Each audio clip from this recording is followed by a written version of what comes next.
नमस्कार।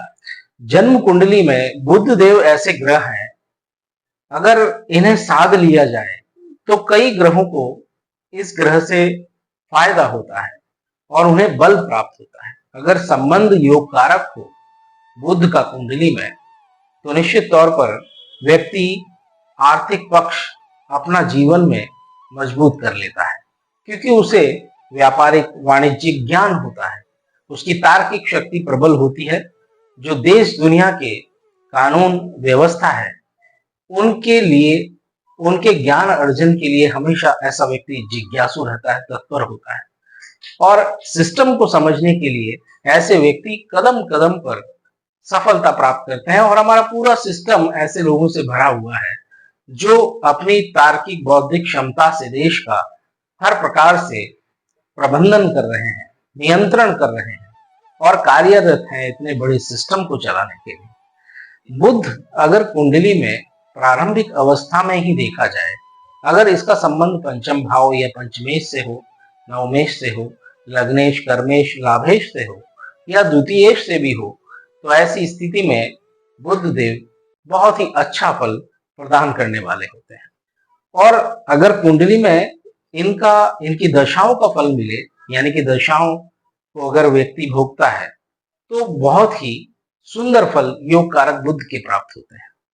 और कुंडली में अगर ये देखा जाए कि बुध अगर किसी प्रकार से अशुभ प्रभाव या अशुभ संबंध में है या अशुभ स्थानों पर स्थित है, कमजोर है, अंशों से हीन है, अस्त प्राय नीचस्थ है, तो ऐसे समय में बुध देव को बल देने के लिए योग कारक स्थिति में है और अगर कमजोर है तो हमें उच्च गुणवत्ता का पन्ना धारण करना चाहिए।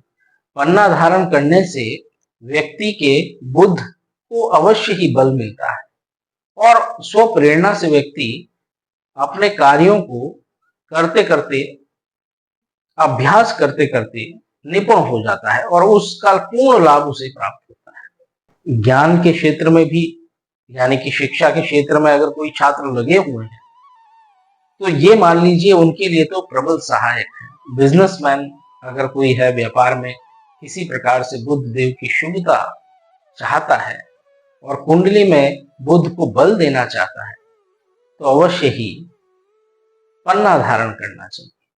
बुध देव के जो मंत्र हैं, जो आध्यात्मिक रुचि रखते हैं वो जातक, क्योंकि आजकल के युग में जब अध्ययन कर रहे हो तो इतना लंबा समय भक्ति का नहीं होता। गणपति देव को दुर्वा अर्पित करें, पुष्प और नैवेद्य अर्पित करें, उनके समक्ष उनके नामों का जप करें, मंत्रों का जप करें, स्तोत्र का पाठ करें, नित्य दर्शन करें। दर्शनों से भी लाभ है।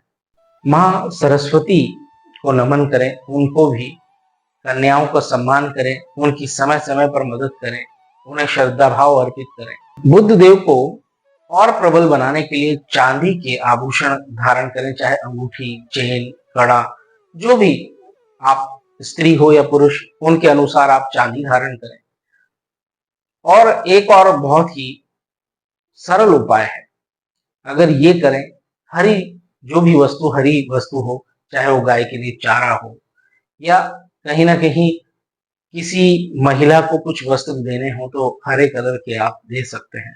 हरे कलर का रुमाल है, हरे कलर की कोई ऐसा कोई भी जो वस्तु है वो दे सकते हैं। प्लांट्स अगर किसी को उपहार में दे तो वो भी एक हरी वस्तु का दान ही है। मूंग की दाल है और हरे मूंग की दाल है, उन्हें भी आप मंदिरों में या पक्षियों को अर्पित कर सकते हैं।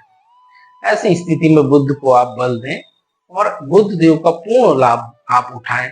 अगर किसी प्रकार से निर्णय लेने में आपको तकलीफ होती है, आपकी वाणी में अगर किसी प्रकार का अवरोध है या किसी प्रकार से आपकी मित्रता लंबे समय तक नहीं चलती, तो कहीं ना कहीं बुध कमजोर है कुंडली में और मैथमेटिक्स आपकी कमजोर होगी। किस प्रकार से आप सिस्टम को समझ पाएंगे, क्योंकि गणित का थोड़ा बहुत ज्ञान तो अति आवश्यक है। तो बुध देव को बल देने के लिए विभिन्न प्रकार के उपाय हैं जो बड़ी सरलता से किए जा सकते हैं। उपरत्न भी धारण कर सकते हैं, तुरमली ऑर्नेट और ऑनेक्स जैसे उपरत्न भी आते हैं, उनसे भी बुध का कुछ न कुछ प्रभाव अच्छा होगा। तो ये बुध देव को बढ़ाना कुंडली में किस प्रकार से जीवन को बदल देगा, ये आप अवश्य ही आवश्यकता अनुसार प्रयोग में लाएं। अगले कार्यक्रम तक के लिए बहुत बहुत धन्यवाद।